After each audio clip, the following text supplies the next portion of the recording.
So I'll introduce myself momentarily. I do just want to give folks a little overview of what we're going to cover today.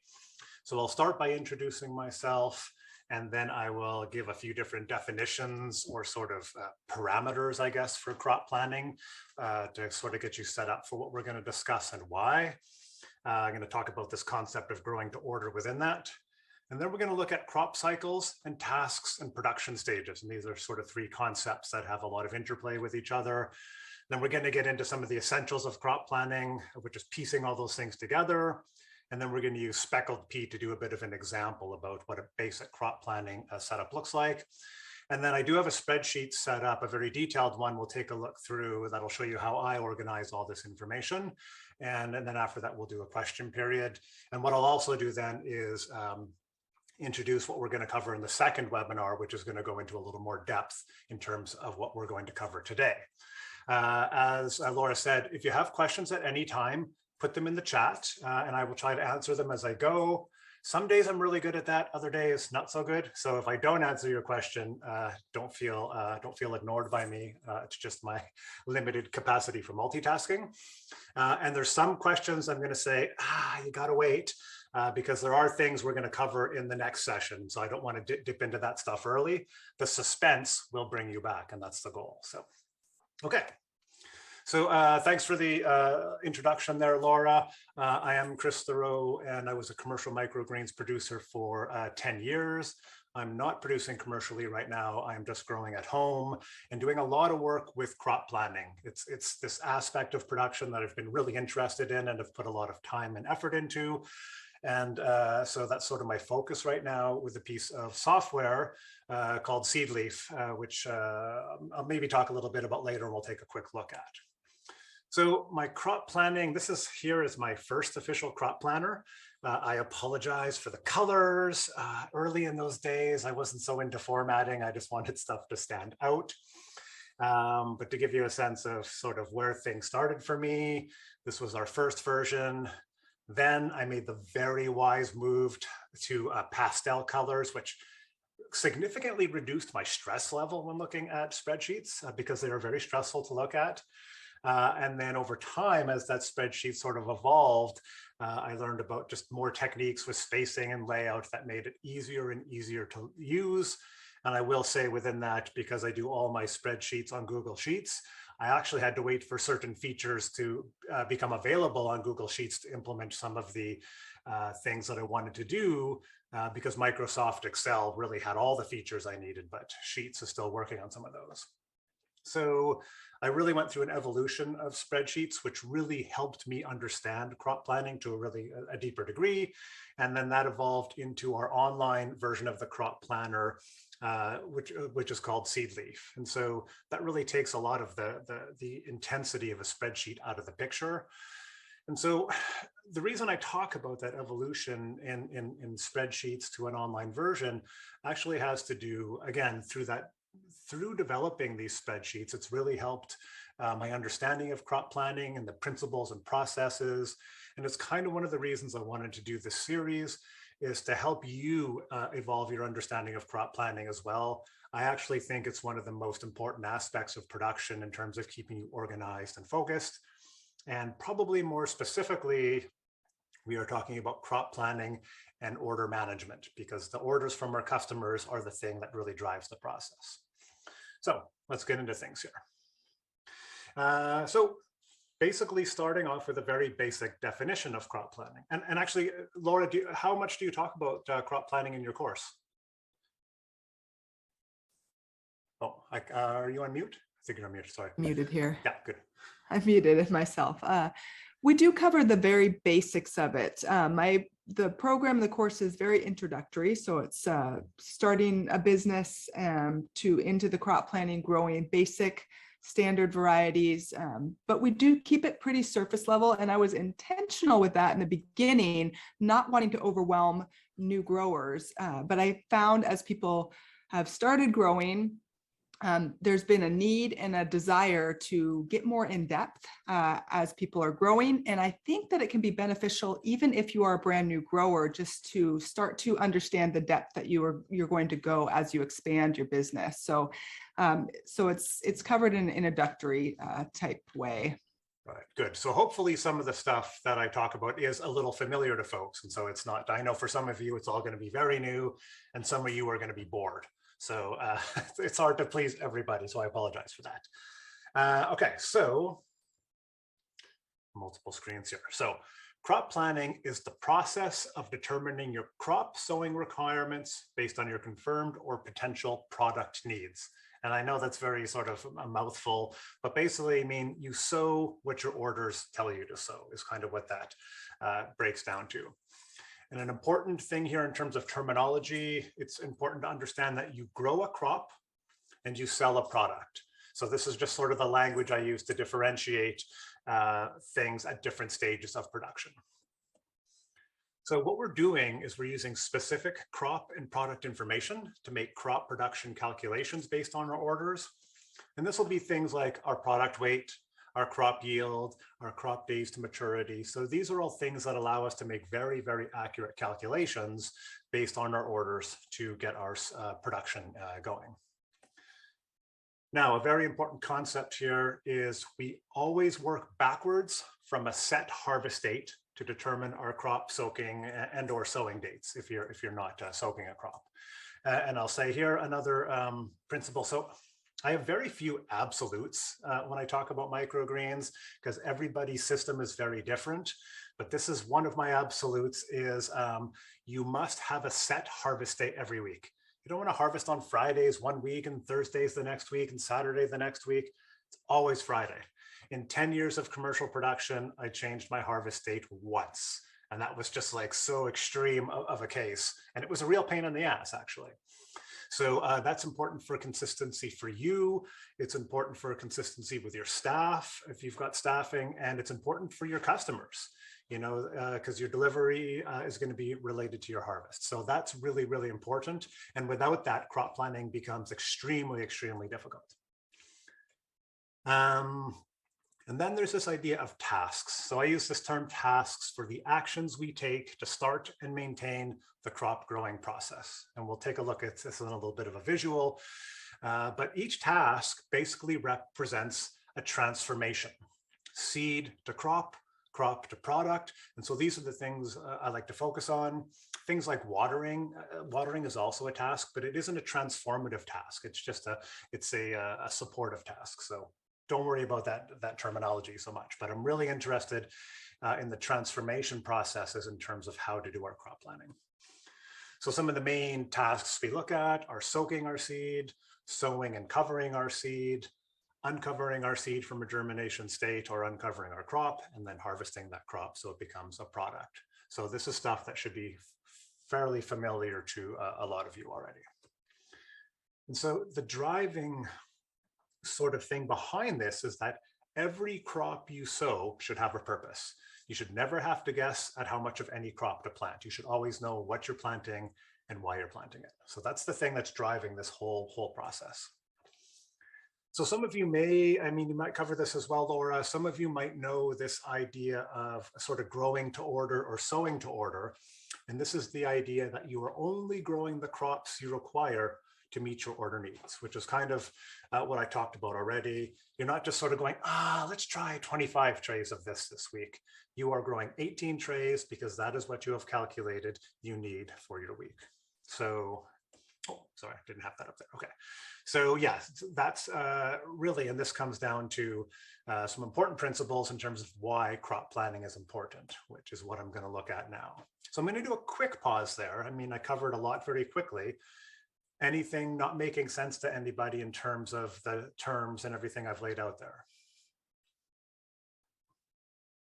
And again, you can throw something in the chat at any time because we're moving pretty quick. At a certain point, he's like, is he talking about a crop or a product? Is this a task or a cycle? So throw it out anytime and hopefully I can catch it as we go. So why is crop planning important and why are we sort of teaching you about it? So number one, it helps with production accuracy. It really, the basic way of looking at this is it helps ensure you don't have too much or too little crop. Now, if you have too much crop, you spent money on seed, soil, and labor to grow a crop that really doesn't have a home. And the thing there is it's going to get wasted, it's going to get composted, or you're going to be forced to eat way more microgreens in a week than you were expecting. And if you have too little crop, you're not going to have enough to meet your product needs, which means you're going to lose sales. So having the right amount is really, really important. It's very, very rare that you get it exactly what you need, but it gets you in a really nice range to make sure you're going to have a good balance there. So crop planning really helps calculate and organize our crop production cycles and our crop needs. And as I talked about, we're really driven by customer orders, determining how much of a crop we need to sow for each of our cycles. Here again, we're looking at calculations. So if you have a product that's just sunflower shoots in it, that's pretty easy to do crop planning for. But if it's got sunflower shoots, arugula, and kohlrabi, then the calculations get more complex. So having a process for that goes a long way towards keeping you organized and on track. It's a great way to help organize your customer orders. Because your orders are driving the process, that's something you need to record, and that's going to help you on harvest day, on packing, and for deliveries. So this helps with all that. Really very useful for financial and business planning. And this is where crop planning can be really useful if you are new to growing microgreens. And the idea is you can use your crop plan and your product prices to get some estimates about what a season or what the finances might look like for your business for a year. And this is really crucial if you want to do a business plan to get a loan, or you want to do a business plan just to better understand your business. Knowing all these little details seems like a lot, but it's the only way that you can really accurately do your finances, because you need to have figures to work with in order to generate those numbers. That said, many business plans just kind of make up numbers, and that's not really a business plan. That's not really going to help you in the long run if your numbers aren't accurate. Really useful for record keeping. So having a spreadsheet or an online program that helps you, it's good for sort of your own auditing. If you want to track something, or as you get bigger, there is a chance you might be audited by a local health authority, or if you have any sort of certifications or anything like that. Record keeping is super important. And so crop planning and recording is kind of the way we make those records. And in general, it saves you time and money. Once you get into a good crop planning process, you get into a pretty good routine, and that really just keeps you on task and focused on what you need to be doing.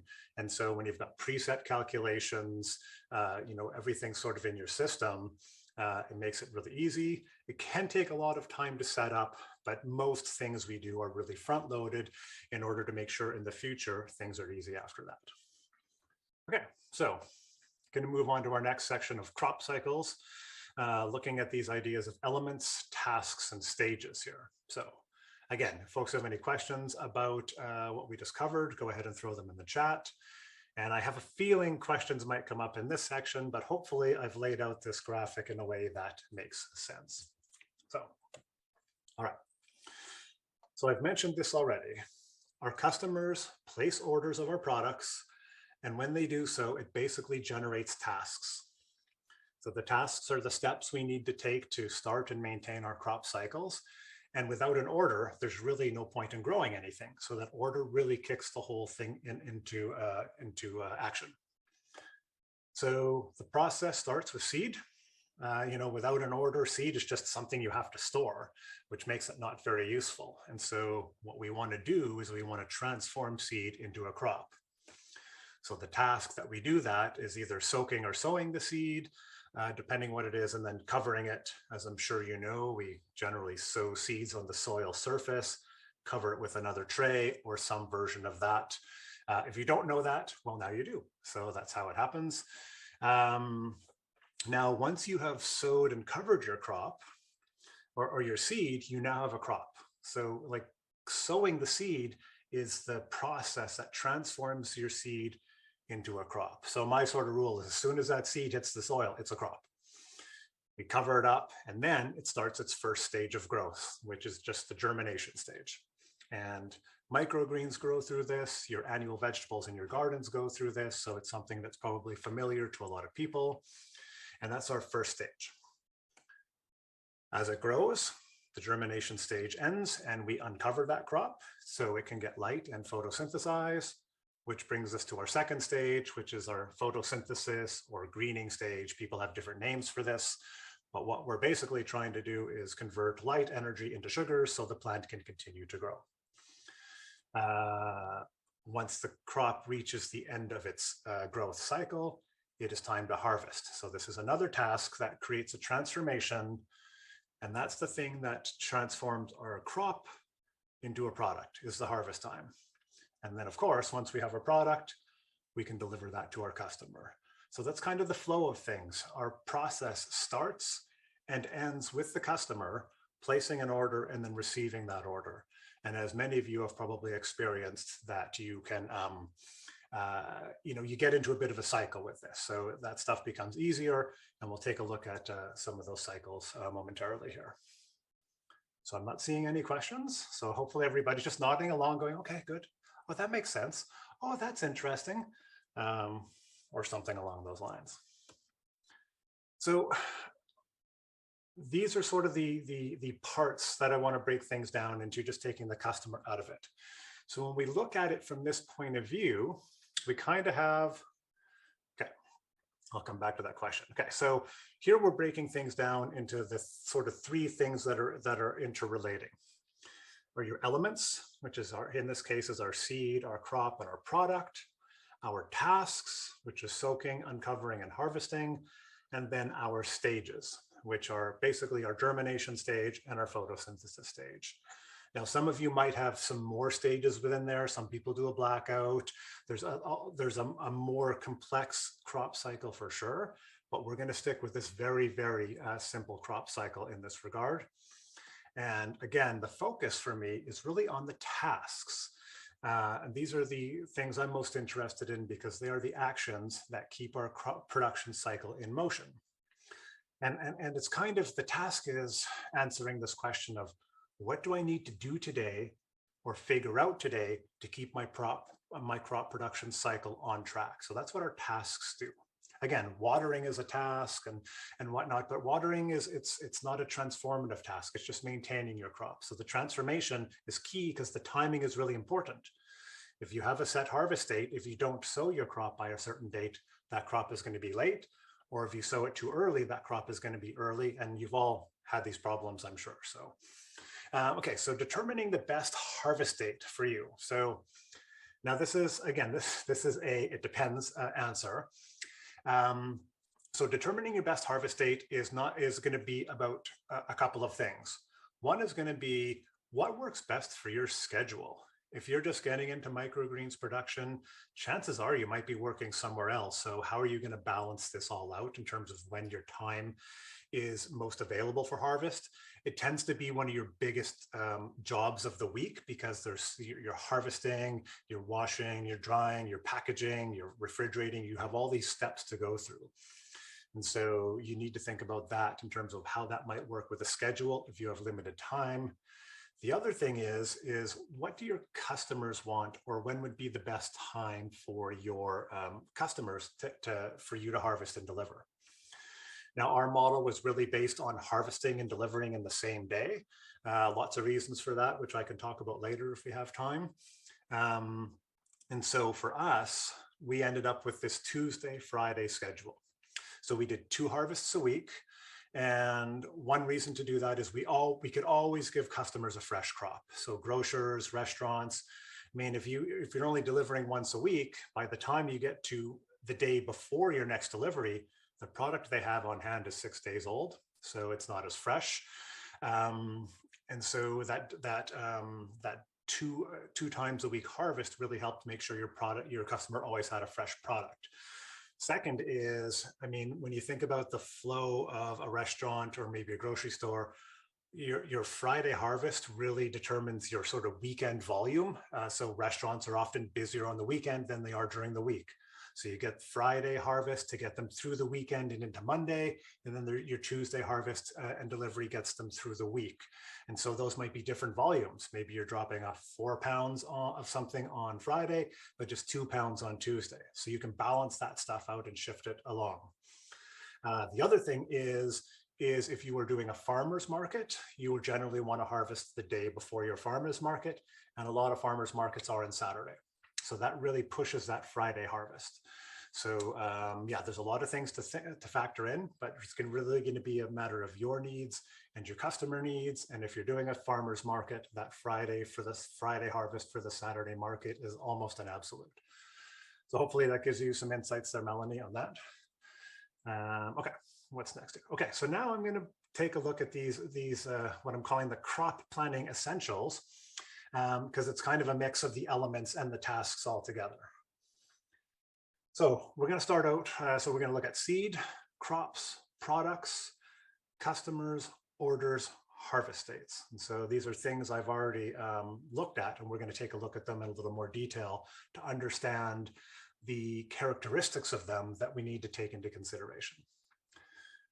So starting with seed, and for this presentation, I'm just going to focus on speckled pea. It's a crop I've grown a lot of. I'm sure most of you or many of you are growing speckled pea or a similar pea. So hopefully it's a crop you are familiar with. So in terms of characteristics of our seed, so we've got our soak time. How long do we need to soak the seed? In some cases, you're not soaking the seed. In some cases, it might be 20 minutes. In some cases, it might be a couple hours. And in some cases, you might be soaking the seed overnight. And in the case of pea, this was always an overnight soak for me, which made crop planning a little more complicated because now I was soaking something on one day and sowing it the next. So the second thing is our sowing rate. How much seed are we using per tray or growing unit? And this is really important in understanding our costs associated with that. And then, yes, of course, our cost per unit weight. So this is for cost calculations, and this is going to depend on how much we are paying for our seed, and that might fluctuate over time. And you can include your delivery in that as well if you have a delivery charge for your seed. So it really helps you calculate what your production costs are very, very accurately. Okay, so that's our seed. Again, we transform our seed into a crop. So our crop has some important characteristics. So the main one I use is this idea of days to maturity. And this is used in vegetable production as well and flour production. How long is the period from sowing to harvest? And so, with vegetable crops, you're looking at 30, 60, 90 days. But with microgreens, you could be as low as 6 or 7 days and up to 20 or 30, depending on the crop. So there's a lot of variability there. So that's our days to maturity. And then I use the term days to germinate. And so this is how long the crop stays covered after sowing. And those two things are obviously related, and those days to germinate are included in those days to maturity. Then we need to think about our crop volume. And this is kind of the tray, the main thing here is your tray size. And why I say that is we think, well, pea seed grows a pea crop, but pea seed can actually grow multiple pea crops. And we'll talk about that in a little bit. So it's important to distinguish your seed from your crop because they can be different. And then, last one there is our expected yield. So we really need to know what each tray of microgreens can yield, because that's going to determine how much of that we need to grow in order to meet our product needs. Excuse me. So now looking at our product, now the product is our front facing, in essence, it's our front facing crop. It's the thing that customers engage with. Your customers don't order crops, your customers order products, which are made up of crops, either a single crop, like we're talking about with pea shoots, or multiple crops if you're doing something that's mixed. So the product has to have a crop or crops. It needs to have a size or weight. You know, those are kind of the same thing. And then they need to have a price. And so the size and weight relates to our crop yield. Those are the two things that interact to determine how much we need to sow. And then our price obviously determines the revenue that we generate from that product. Now, in terms of customers, from a crop planning perspective, the only thing we really need to know about our customer really is the customer name, like who is this product going to? But there's two other things that are quite important in terms of record keeping and understanding where your sales are going. And this is something that crop planning really helps organize, is what type of customer it is. So they could be a restaurant, market, wholesale, CSA, anything like that, cafe.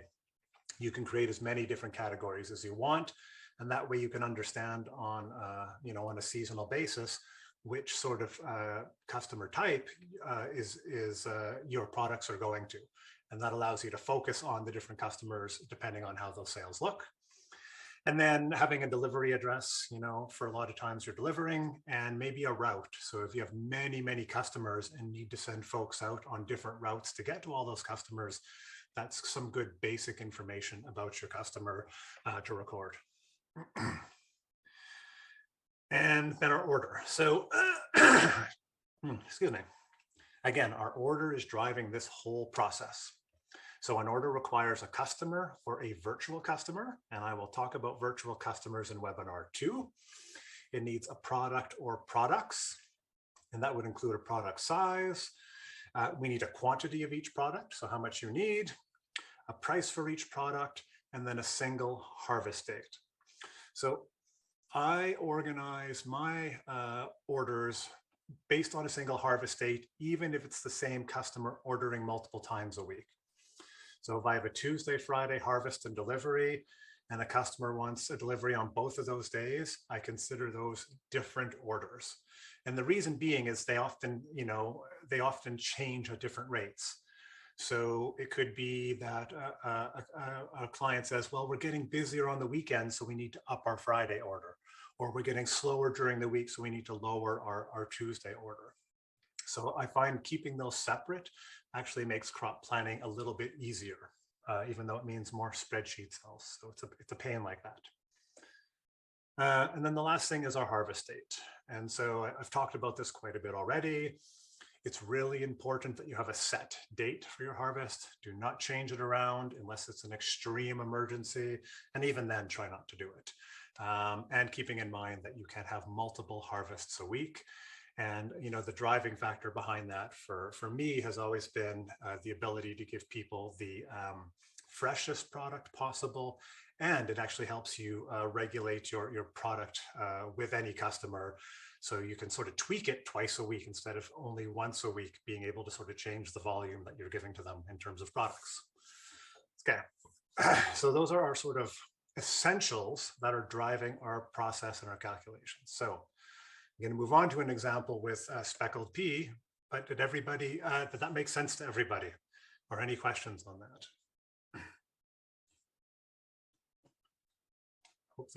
Hoping there's some nodding.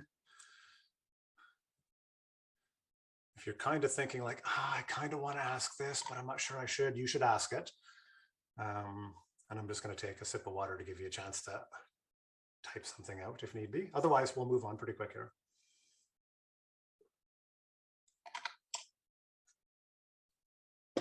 See, the thing is, I know as soon as I start the next section, somebody's going to start putting a question in there. So that's the thing.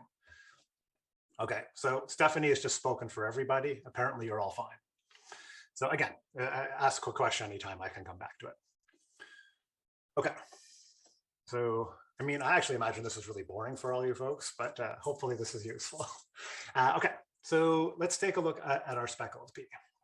So even though the process, so stepping back a little bit, even though the process kind of starts with the customer cannot place an order without products to choose from. So kind of your first thing, your first two things you're doing is you are developing your product line. So you kind of know what crops you want to grow, and then you want to determine how to sell them. Because until you've done that, you have nothing to offer to potential customers. So here we have a sample product line with speckled pea. We have 3 sizes, and I'm very sorry. I'm pretty sure most of you are in the US, but we don't recognize imperial units in Canada. So I'm going to do everything in grams, but obviously everything here holds true for ounces or whatever unit you're using. So here's a product line that has 3 sizes with different prices. Those prices are just random. And then we do a live tray. That's a 10-20 tray. And hopefully everybody knows what our 10 by 20 inch tray is. That's the very standard tray we use. And then this product line has a 5 by 5 tray, this little cute little tray of pea shoots that we're selling live that maybe is really popular at the market. So this is our product line. And so we might have a brochure we give to our customers to say, here's what you can order. And then we've got our crops. Now we actually we could have 3 crops here. I won't get into that, but we have 2 crops. We have our speckled pea in our 10 by 20 tray for both our cut product and our live 10-20 tray. And then we have our speckled pea in our 5 by 5 tray. So we have these 2 products that we're growing, or sorry, these 2 crops that we're growing from the same seed. So this is what I meant when I said, you know, a speckled pea doesn't just grow a speckled pea crop. There are differences in these crops. So one is our tray size. What's the other difference between these crops? Can anybody point that out for me? So you can not listen to me ramble on for a bit here. Yield is different. So yield, so the yield here is given as 400 grams for the speckled pea that you're going to cut. And it's given as 1 for the 5 by 5 tray because your 5 by 5 tray yields 1 5 by 5 tray. So that's how we look at it in terms of how we do the calculations. So yeah, I think I saw, so days, a couple of folks saw days to maturity. So, oh, hit that button accidentally. Let's go back there. Why does my live tray have 8 days to maturity while my other tray has 9 days to maturity?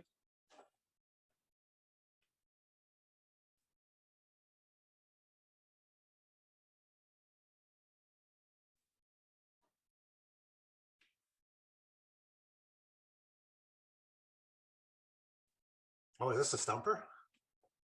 Yes, so that is, yeah. So basically, I mean, you've got as soon as, so, okay, this is good. So yeah, so you're getting it a little earlier.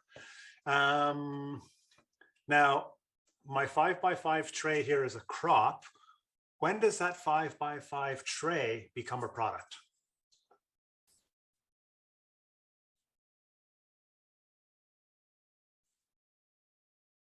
Oh, it's a live tray. We're not harvesting it.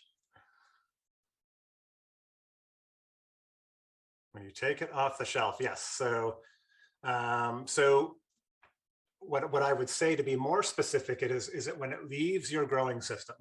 So if you're in when you're in say a greenhouse or in your grow room, soon as that crop, literally as soon as you leave the door with that 5 by 5 tray, it ceases to be a crop and it becomes a product. And another thing that might happen is, you know, you put it in a box or you put it into something. So then it's in that state. The other thing to consider here, so when you're growing microgreens, your system, you've got the perfect system. You've got the temperature under control. You've got your dehumidifier. You've got your lights. You've got all these things going on. Your customer doesn't have those things.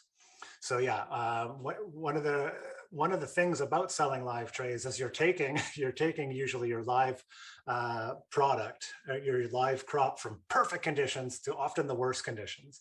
And so I know people really like the idea of selling live trays to restaurants, but a restaurant kitchen is about the worst environment that you can have for growing microgreens. So a little bit of a aside there. Okay, so there was another question here. What if the order and the sowing doesn't match the delivery dates? Okay, we're going to come to that.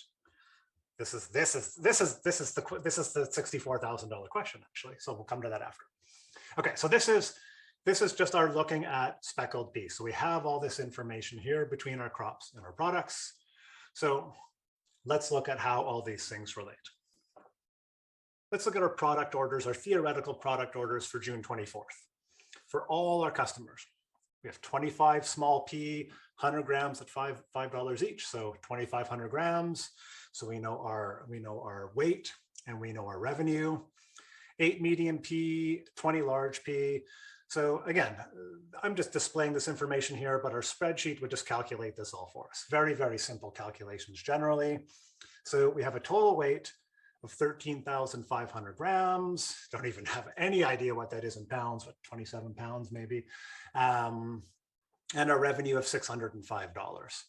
And in this order for the state, we also have 4 live trays at, I think they were $15 each. So that's $60. So we have some information here that we can tie together for all these things. So the very, very basic calculation here is our total weight of all our products, which is 13,500 grams, divided by our yield per tray, tells us how many trays to plant. Like, I mean, you see it, it's like, oh yeah, duh. It's very obvious, and we'll talk about why it gets more complicated in a second. Now, how many of you have sewed 0.75 trays in your life? I really hope it's none of you. I'm just going to assume people are frantically typing, no, never, but then decided not to. So yeah, so we're going to round that up to 34. So we're always, we'll talk about this in the next session a bit, you always round up. You're never going to sell a portion of a tray. 33.8 trays rounds up to 34, and 33.1 trays rounds up to 34. We don't use the rounding up at 0.5 rule. We always round up. 33.1, if you need 33.1 trays, sewing 33 trays will not give you enough crop. So you always sew a little more in that regard. We have our 4 live trays, of course, that we need to include in there. And so we are basically sewing 38 10 by 20 trays, and the value of that is going to be $665. So they're very, very simple calculations, but there we go, thank you. The very simple calculations, but part of it is organizing things and keeping it in a structure that you can understand starts to become very, very difficult. So for that harvest date, we know how much product we need. What's the next thing we need to figure out?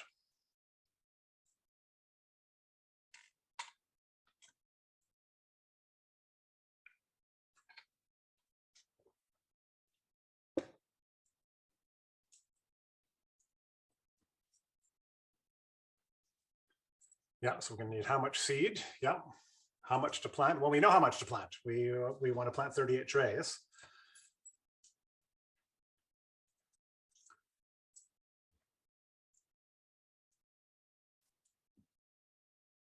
When? Okay, so there we go. We were going the who, what, when. Yes, good, exactly. So we had that information on our chart back there. It's our sort of preloaded crop information. And maybe to pre-answer a question, when you're getting started out, you're going to have guidelines. So Laura, I'm sure you talk about here's your expected crop cycle for sunflower or peas or anything else.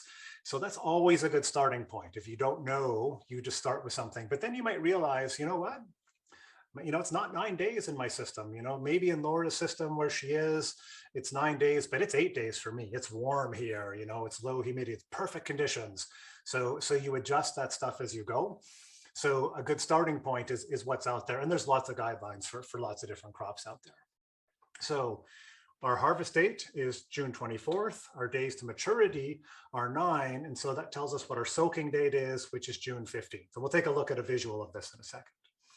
Again, this P is an overnight soak. So I'm soaking on the 15th and I'm sowing on the 16th. And then it spends 4 days in a germination stage. So it gets uncovered on June 20th. And as a little bit of a thing,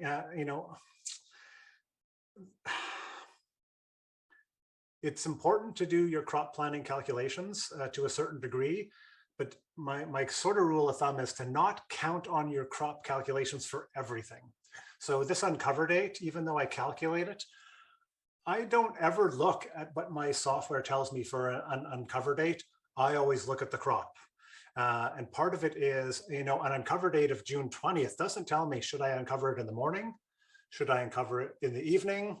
should I maybe uncover that Tuesday night or maybe Wednesday morning? Like there could be some variability depending on generally on temperature. So it's really important to not get to that. Your sowing date and stuff is usually pretty solid, but other things like your uncover date or stuff like watering, that's going to change a little bit. So that's something you should really use your intuition and experience with to determine you're doing that at the right time.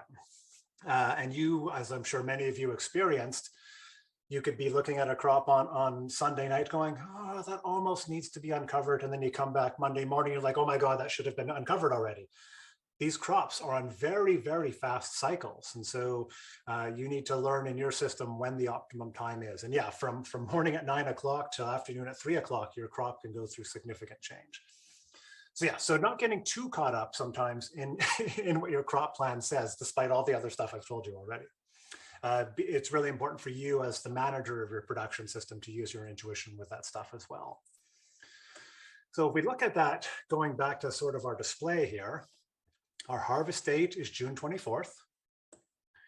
We take our harvest date minus our days, 9 days to maturity. Oops, takes us back to June 15th. So that tells us when our sowing date is.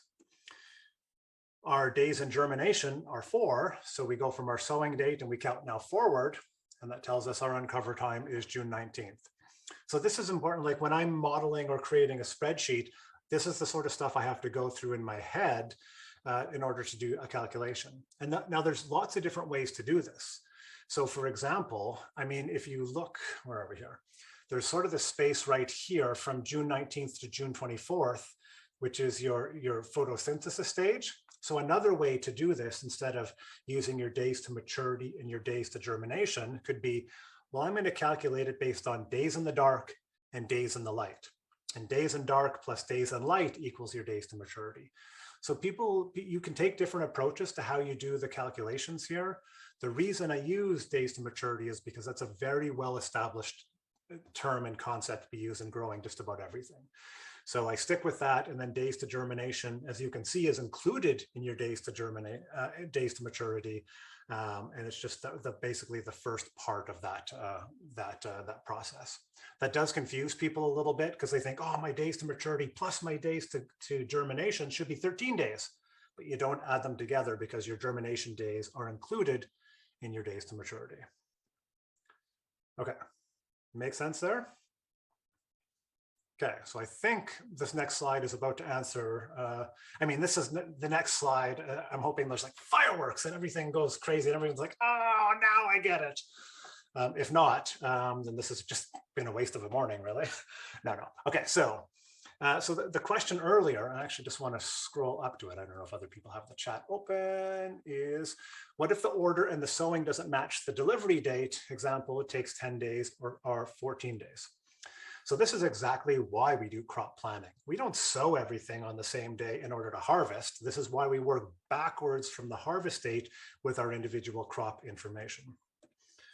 So we've just been talking about pea shoots, but so here you can see, oh, I'm down here. So pea shoots up on the top here, but my cilantro cycle might be a day longer.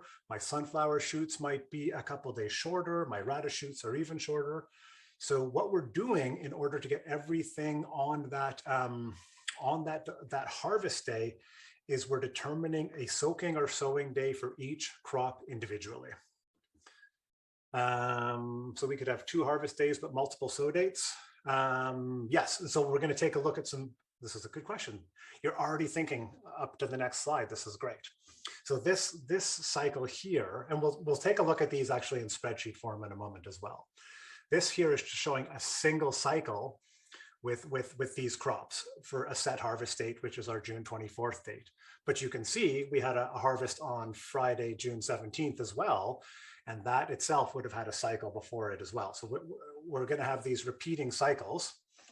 And if we move to, so here's sort of the same thing when we're looking at it from a 2 harvest a week perspective.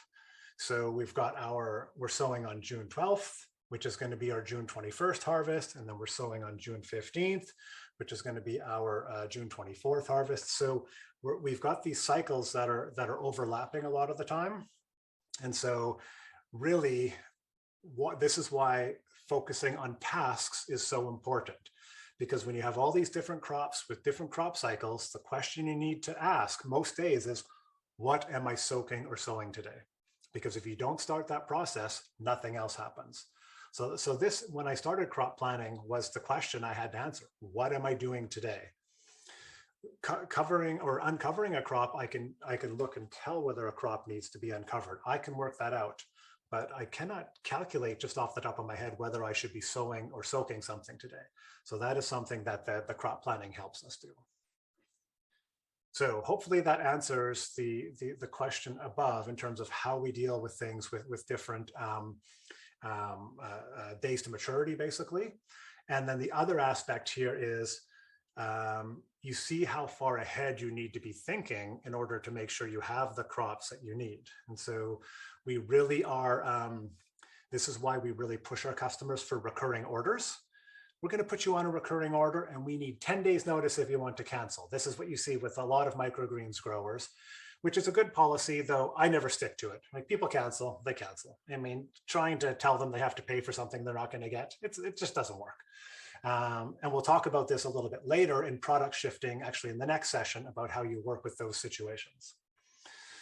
Okay, so that is the end of that, the basic stuff I want to cover in terms of that. I want to take a look at a couple of spreadsheet layouts just to give you a sense of how this sort of plays out. But do folks have some questions? I see a question here from Kelly that I'll answer. And then if anything we talked about wasn't clear, you can throw a question in there. So the question here, do clients ever get mad they can't have it the same week and aren't understanding? I mean, clients get mad all the time, not my problem. You can't, so this is my seriously flippant answer, obviously. Nothing you can do about that. But we're going to talk about this in session 2 when we talk about crop buffers and shifting products. Because the question you're asking is, well, if I'm only planting based on my orders, how do I increase my orders and account for that? So this is essentially what you're asking there. And we'll talk about that in the second one in terms of how we do that and different ways. Yeah, there's lots of different ways to do that. And again, the idea is to not plant too much, but have a little bit extra to account for those orders. And there's a couple of ways we can do that. Is it possible to start and harvest everything on one cycle? You mean everything having the same sowing date and uncover date and harvest date? Is that what you mean, Rachel? Nope, can't do that. I mean, to a degree, no, I mean, you really can't. Some stuff just grows too fast. Some stuff just grows too slow. You cannot have the same cycle for basil as you do for radish. Basil can be 20 to 30 days, radish is 7 days. Could you drag radish out to 30 days? You could. It'd be the worst radish ever, but you cannot get basil down to 7 days. So this is why the planning becomes so important. Now there's some crops that you can, if you've got some things on a 7-day cycle and some things on an 8-day cycle, you can kind of tweak things, but generally you're going to do better to find the cycle that works best for that crop, because that's what's going to give you the best crop. That's what's going to give you the best product, and that's what's going to keep your customers coming back. So you don't want to force too much. And we've done this. I definitely have forced things to fit my schedule. And it takes a little bit more management because you're stressing things out to a degree. So in our production system for the food peddlers, we had everything at a very high temperature. I mean, temperatures that most people would flip out at seeing. You know, in the summer, we'd be, 90 degrees Fahrenheit in our production area. And that really shifts crop cycles, but it also helped us fit our schedule better. So yeah, you can only change things a little bit. So one thing you might do, for example, if you wanted to slow down a sunflower or a pea crop, is you soak it for a shorter amount of time, or you don't soak it at all. That means it's going to take longer to mature because it doesn't get that sort of catalyst that you get from soaking. But the idea is for you to find the optimum growth cycle for your crop, so you get the best quality crop you can, and that's what's going to give you the best product. So shift things a bit, but if you try to cheat too much, you're just going to pay for it in crop quality. Yeah, so that's it. And so that like that like that. Just want to go back to the cycle. Yeah, so you see here, yeah, I mean, this is what it's like. And it can be frustrating because we had about 7 to 10 crops going at a time. And what we found, there was like a major planting day, like Mondays and Thursdays were always big planting days. Our sunflower and our pea would get planted then, and those were the bulk of our sales. But then on Tuesday, which is our harvest day, we had to sow the radish and the wheatgrass. And so sowing crops when you've got harvest to do can be a bit of a pain in the ass, but that's the reality. So you learn to build routines into those cycles. So that's basically you will learn to create a weekly routine around your crop cycles in that regard. So you're thinking of so short answer, no, Kelly. Scarifying the seed, that's not something you generally have to do with microgreen seeds. I mean, if you wanted to try something like I think lupin, for example, they think you should scarify it. It's just it's generally not. I mean, that would just be such a pain in the ass, though it can be done. So no, most microgreen seeds are pretty quick germinators. Don't need a lot of prompting other than a bit of soaking. Yeah. We're trying to avoid extra work at all costs here. Okay, so you can continue to ask questions. I'm going to switch screens to a different. Oops. There we go, and now we're going to take a look at. Oh, this is going to actually what I'm going to do. So I'm going to shift this up here. Share this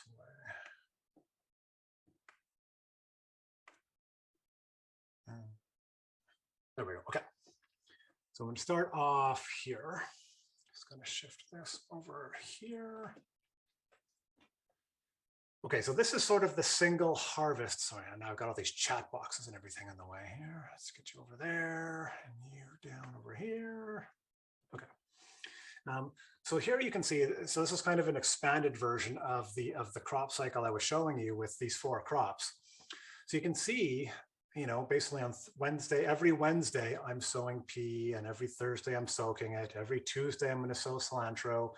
So even though the idea behind crop planning can get quite complex, the reality is you end up doing the same tasks every week. What's the thing that changes every week? If your tasks don't change, what's the major things that's going to change?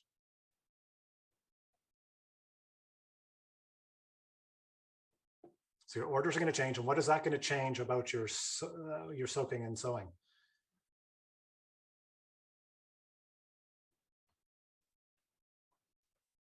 Yeah, exactly. So I know on Wednesday I'm soaking pea seed. In fact, it was a real pain in the ass soaking pea seed on Wednesday because there was no other task on Wednesdays in our system. Wednesdays and Sundays, the only task there was ever to do was soak pea seed. And you had to go in the evening so you could do an overnight soak. And it'd be like 9:30 at night, and I'd just be getting ready for bed and be like, oh my God, I need to go soak the pea seed. I still have traumatic memories of that. So it's one of those things actually where we couldn't actually manipulate the cycle to fit into a more reasonable schedule. So real pain in the butt in that regard. Yeah, so this is going to change. This isn't going to change on a week-to-week basis, but the amount you do soak or sow is, or what's another thing that might change with this actually?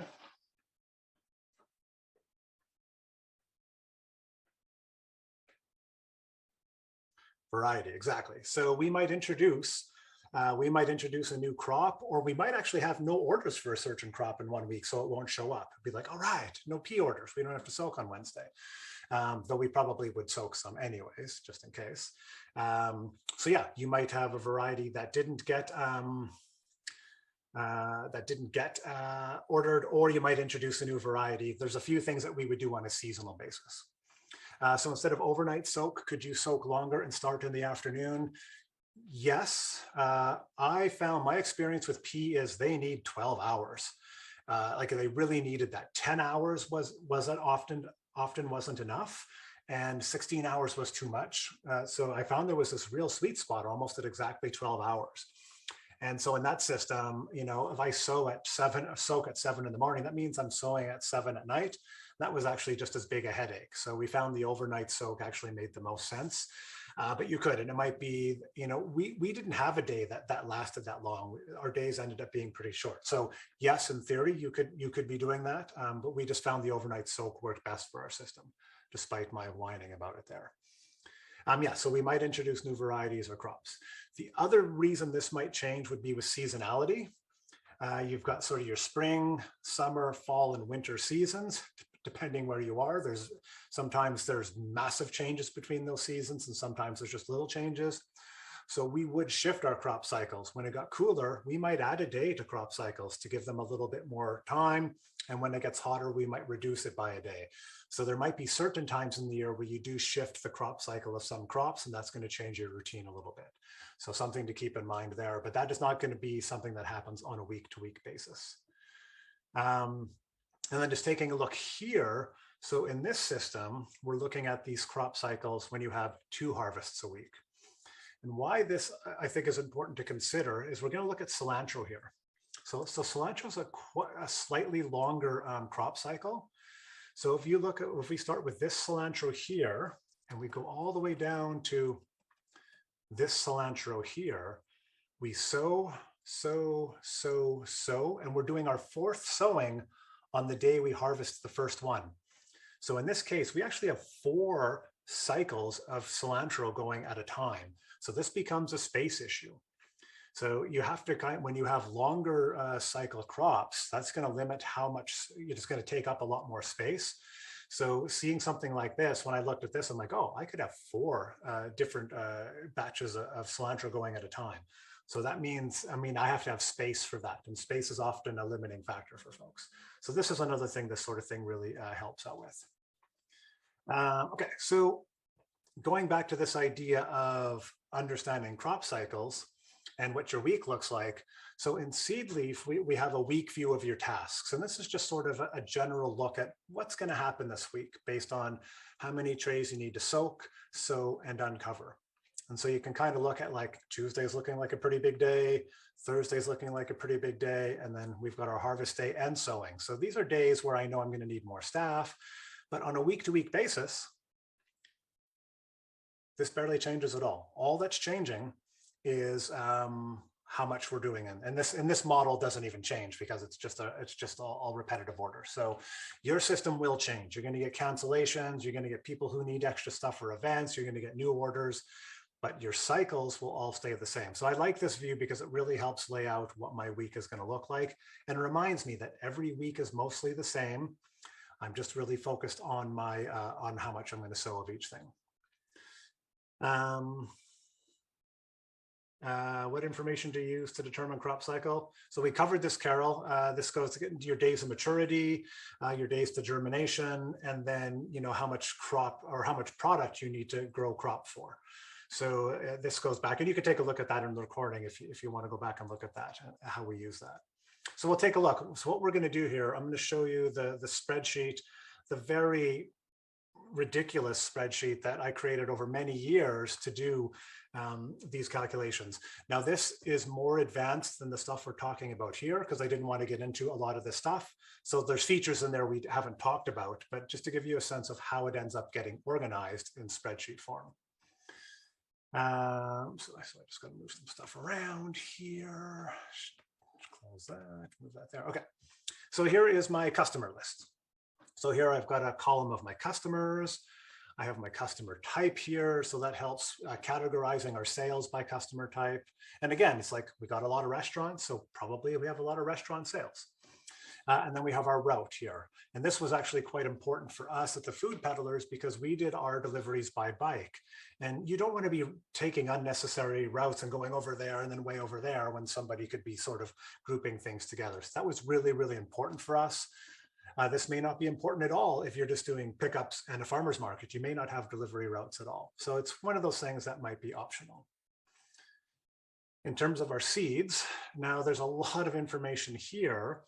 And here we're kind of, again, we're separating our crop and our seed because seed can be used to grow multiple different types of crops. And then as we scroll across, because we know the pricing of our seed and our sowing rate, we're able to calculate really easily what the cost per sowing of a tray is. So for these wheatgrass cells, for example, which are just little cat grass cells, it takes 3 cents in seed, whereas for sunflower, it takes 94 cents for seed. Did you ever add extra days of harvest for restaurants? I'm not sure what you mean there, Kelly. So if you want to reword or go into a bit more detail, I'll keep on this and then I'll come back to that. So in this system in particular, I kept my crops and my products together. So here's my crops along the top here. And then I've got all my information down here. So my sowing rate that I talked about, whether we need to soak and for how long, our days to maturity, our days of germination, and our yield. So all my crop information for sunflower is right here. And then I have my product information below. So you can see these end up being very, very big spreadsheets because they have to have a lot of information. So for each of my sizes, I have my weight. And then in this system, there's 2 prices. So there's a wholesale and a retail price. And then we've got our tray pricing here. So this is information, again, that I want to have all sorted out before I even start selling. So there's a lot of front-loaded work that goes in here to make sure that I have everything I need. So in terms of orders, how you record orders gets more complex. So complex, it takes a really long time to load. Way too long for my liking. Yeah, if you're just doing 10, 20 trays a week, your crop management can be quite easy. But as you get into many, many customers and many orders a week, it can get to be quite demanding. Okay, so extra harvest days to keep up with their demand. So no, I would never add a harvest day, I think, just for restaurants. It would have to be, I mean, theoretically, maybe I would just have 2 harvest days a week. So like I said, we had a Tuesday, Friday harvest, and that was meant to do our harvest for restaurants, home deliveries, farmers markets, wholesale. We would do everything within those 2 days. Now, one thing we would do in terms of demand, nice thing, and I didn't talk about this, but in terms of how you as a production manager manage your orders. So we would get new customers. And because we had a Tuesday, Friday harvest, what generally happened is our Friday harvest was often the bigger harvest because we had a Saturday market and markets did pretty well. So our Friday harvest would often be bigger than our Tuesday harvest. So when we got new customers on and they only wanted a 1 day a week delivery, we'd say, hey, we're going to put you on our Tuesday delivery because if you only want it once a week, we don't have enough capacity to do it for you on Friday. So we're going to have to do it on Tuesday. Now, sometimes, going back to the previous questions, customers would get mad. Some people are just dicks. But what we might do in that case is like, okay, we really want this customer. They really want a Friday harvest. So we would go to our existing customers that were just getting 1 delivery a week on Fridays and say, hey, how would you feel if we shifted you to a Tuesday delivery? And so this may or may not work out, but there's never any harm in asking. And a lot of the time we've done that with customers and they'd be like, oh yeah, that would actually be way better. We already get way too many deliveries on Fridays. And so shifting to Tuesday makes that a lot easier. So you can really work things out with your current customer base in terms of that. So yeah, in terms of demand, I mean, that's going to depend how you manage your orders, and it may not be restaurants that are driving the demand. It might be your wholesaler or your grocers or your farmers market. So, I mean, if you add an extra day of harvest for restaurants, what you're saying is we have so much business that we can't do all our harvest in 2 days. Then you're actually just shifting from a 2 day a week harvest to a 3 day a week harvest. So you might go from Tuesday, Thursday to Monday, Wednesday, Friday. And that often happens as you grow. There are operations that are big enough that they're harvesting every day. So that's really going to vary. And that's really going to depend on your scale and your capacity to do all those tasks on a certain day. Okay, so orders, looking at things here. So here's our set order date. And then we've got all our information. Each order has a customer, a product. I talked about our wholesale or retail pricing in this case. And in this case, we also separate our size for a product. We've got a quantity and we've got a price. So this is the key information in an order that drives all this information. Because we already know that Bob's Grocery is a grocer, this system autofills it, and then it does this very simple calculation of determining what the value of that order total is. And then, I won't get into formulas here, but then we get into the system sums everything up for us. So we know what our total for each customer and our total for the week is. And then it goes and organizes it by, so it's generating these soaking, sewing, and uncover dates, our number of trays. And in this case, it actually tells us what seed lot we're drawing from. And that's really important for just traceability if you need to do a recall. So these are all calculations that are done based on these orders, based on our preloaded product information and our preloaded crop information. So the spreadsheet is just drawing from these to do all these calculations. And this spreadsheet has something like 30,000 rows in this sheet alone. So there's millions of calculations that happen in all this to account for a full season of production. Now, this format here, this tells you what you need to do, but obviously it's not organized by date, right? This is just organized by crop. And so you don't want to go, it's like, oh, today's June 15th, and then kind of go through here and figure out what your June 15th stuff is. And so what we've done is just created another page that separates things by task. And so I put in a date, it autofills all the dates, and then I can open these just to take a look. So on Monday, we come in and we just basically look at the task list and go, what do we need to do today? And in the early days, you need to have faith in your system. You look at the stuff and you're like, that doesn't seem like enough, or that seems like too much. But if your calculations are correct, it's going to be accurate. And one of the things we do is we have a little, another calculation here. It says, so when we're soaking the seed, what harvest are we soaking it for? And the reason is, if I'm unsure about these numbers, I can go take a look at the orders for June 28th. So I'll just go back there, close this one. Oh yeah, June 28th is a Tuesday. So you can see this is very big and complicated. It's so big that Google hates me. June 28th. So I might go in here. So the reason I do this is the last chance you have to sort of double check your orders is just before sewing or soaking. So I might go through here and take a look at these. Okay, Bob's Grocery, Jane's Grocery, Bill's Diner. It's like, oh, I'm missing Chris's Cafe's order. I forgot that. So here's a chance for me to put that in. And so if I was to do, I don't even know if there's a Chris's Cafe in here. I don't even have a Chris's Cafe. Oh my God. Let's go with Kate's Cafe. Do we have a Kate in there already? And yeah, so maybe I forgot. Yeah, they're doing the 5x5 sunflower and they're getting the wholesale price. That is a tray, and they're taking 25 of those because they're really popular. And those were, say, $5 each.